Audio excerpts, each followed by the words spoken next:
नमस्कार मित्रों, आज हम लोग इस वीडियो में दीवानों की हस्ती कविता पढ़ने वाले हैं। इसके कवि हैं भगवती चरण वर्मा। इस कविता में कवि ने दीवानों की मनोदशा और देश के प्रति उनके उत्तरदायित्व को बखूबी दिखाया है।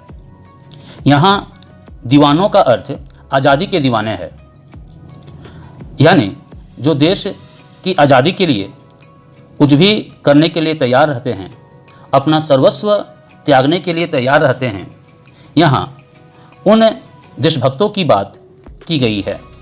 और हस्ती का अर्थ अस्तित्व है, यानी अपने होने का एहसास, अपना होना, अस्तित्व।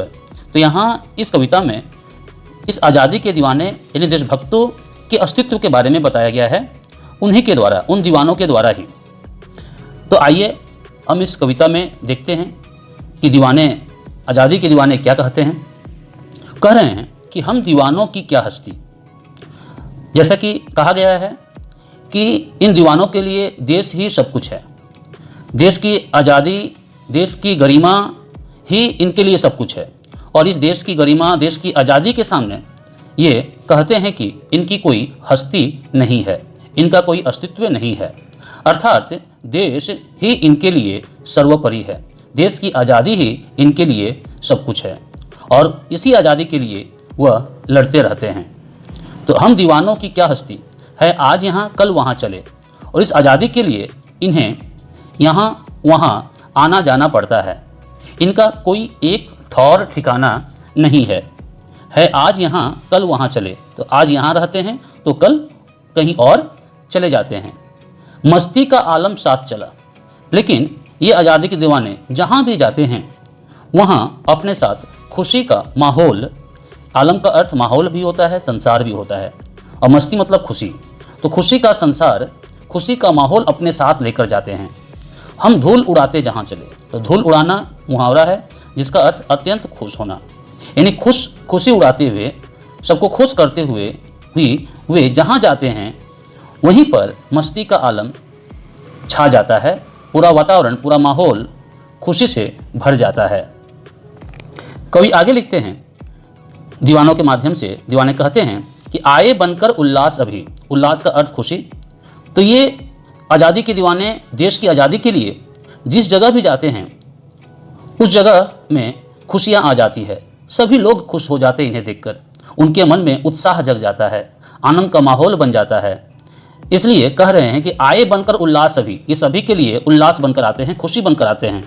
और चूँकि इन्हें एक जगह टिकना नहीं है, एक जगह रहना नहीं है, आज यहाँ तक कल वहाँ रहते हैं, तो आंसू बनकर बह चले अभी। तो आने के बाद जो खुशी होती है लोगों को, तो जब ये जाते हैं कहीं और अपने उद्देश्य की पूर्ति के लिए, तो लोगों की आंखों में आंसू बहने लगते हैं, वे दुखी हो जाते हैं। सब कहते ही रह गए, यानी सब लोग कहते ही रह गए, कहने लगे, अरे तुम कैसे आए, कहाँ चले, अरे तुम तो अभी अभी आए थे और तुम कहाँ चल दिए।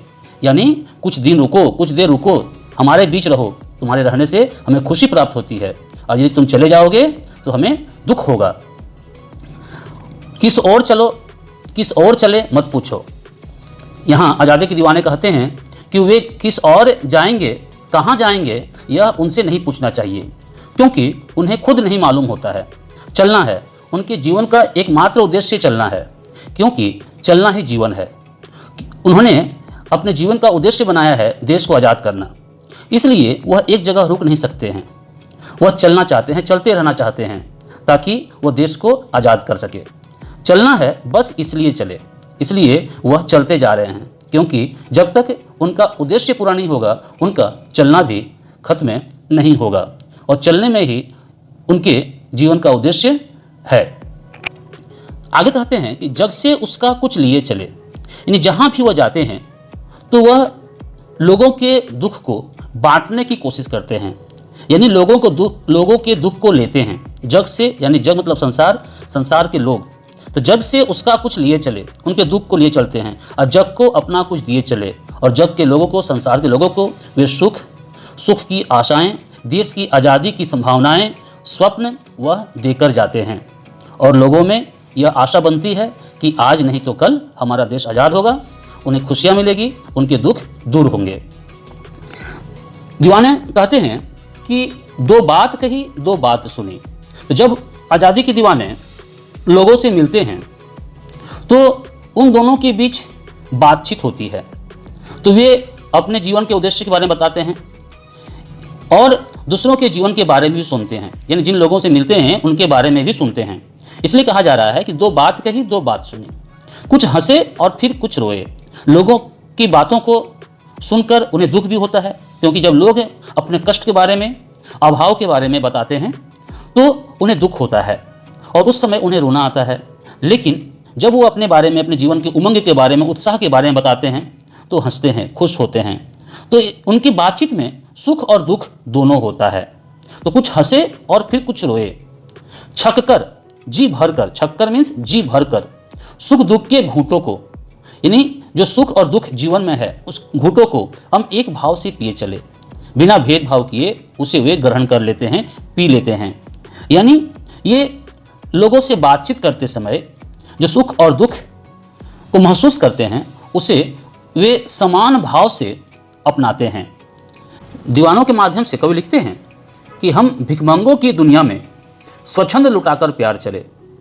तो यहाँ पर भिखमंगों का अर्थ अभावग्रस्त लोग हैं, यानी जो इस गुलामी में, अभाव में जीवन जी रहे हैं। तो दीवानों को इस दुनिया में ये अभावग्रस्त लोग दिखते हैं, यानी वे इन लोगों से मिलते हैं, इन लोगों की उन्हें चिंता होती है और इनके अभाव को दूर करने के लिए ही उन्होंने अपने जीवन का उद्देश्य देश को आज़ाद करना बनाया है। तो जब वे इन भिखमंगों यानी अभावग्रस्त लोगों से मिलते हैं तो वे इनके बीच आकर स्वच्छंद लुटाकर प्यार चले, यानी उन्मुक्त भाव से प्यार लुटाते हैं, यानी उन्हें प्यार देते हैं, उन्हें अपनापन देते हैं, ताकि लगे कि उनके बारे में सोचने वाला उनका अपना भी कोई है। यानी उनके अभाव को मिटाने के लिए उनके साथ ये दीवाने खड़े हैं। कुछ पल के लिए वे उन अभाव को भूल सकते हैं। कहते हैं कि हम भिखमंगों की दुनिया में स्वच्छंद लुटाकर प्यार चले। लेकिन इतना कुछ करने के बावजूद एक असफलता का भाव, हार का भाव इन दीवानों के हृदय पर निशाने के रूप में बना रहता है कि हम एक निशानी सी उर पर, उर मतलब हृदय, ले असफलता का भार चले। यानी वे अपने हृदय पर असफलता का भार लेकर चल रहे हैं, यानी जिस उद्देश्य से वे अपने जीवन को जी रहे हैं वह उद्देश्य अभी तक पूरा नहीं हुआ है। इसलिए यह असफलता एक निशानी के रूप में उनके हृदय पर अंकित है और वे इस असफलता को ही सफलता में बदलना चाहते हैं, इस भार को उतारना चाहते हैं। इसलिए उन्होंने अपने जीवन का उद्देश्य ही बनाया है कि किस तरह से देश को आज़ाद किया जाए और इन लोगों के जीवन के अभाव को दूर किया जाए। दीवाने आगे कहते हैं कि अब अपना और पराया क्या। इन दीवानों के लिए, इन देशभक्तों के लिए अपना पराया कोई महत्व नहीं रखता है। इनके लिए सभी समान हैं, चाहे वो किसी भी धर्म का हो, किसी भी जात का हो, किसी भी संप्रदाय का हो, सभी मनुष्य इनके लिए समान हैं, सब पर इनका समान प्रेम बरसता है। इसलिए कहते हैं कि आबाद रहे रुकने वाले। आबाद मतलब खुशहाल जीवन, यानी ये तो अब चल दिए है। ये दीवाने अपने लक्ष्य की प्राप्ति के लिए, अपने उद्देश्य की प्राप्ति के लिए निकल पड़े हैं और यह उद्देश्य उनके लिए, सबके लिए है, सबके जीवन को खुशहाल बनाने के लिए। तो जो भी आबाद हैं, इन खुशहाल जीवन जी रहे हैं, एक जगह रहकर खुश रह रहे हैं, वे रुकने वाले हमेशा इसी तरह से खुश रहें, उनका जीवन हमेशा इसी तरह से खुशहाल रहे।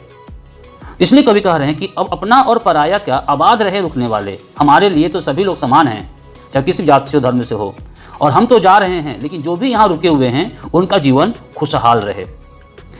आगे कहते हैं कि हम स्वयं बंधे थे। तो यहाँ बंधे मतलब बंधन क्या है, उनके द्वारा ही स्वयं बनाए हुए जीवन के नियम रूपी बंधन, यानी उनके द्वारा ही अपने लिए बनाए गए जीवन के नियम जिसमें वो बंधे थे। यानी वे किसी दूसरे के नियम से बंधे नहीं होते हैं, वो अपने द्वारा बनाए गए नियम से ही बंधे होते हैं। और कहते हैं कि स्वयं हम अपने बंधन तोड़ चले और वे उन बंधन को आवश्यकता अनुसार, उद्देश्य की प्राप्ति के अनुसार उसे तोड़ते हुए, खुद तोड़ते हुए आगे बढ़ जाते हैं, चले जाते हैं।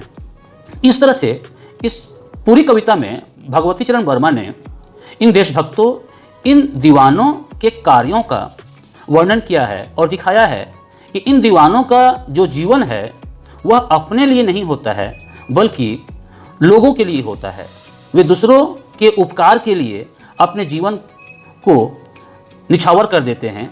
इनके लिए देश में रहने वाले लोग ही सब कुछ हैं। इनके लिए सभी अपने लोग हैं और ये अपने लोगों के जीवन के अभाव को दूर करना चाहते हैं। तो मित्रों, इस वीडियो में आज इतना ही। धन्यवाद।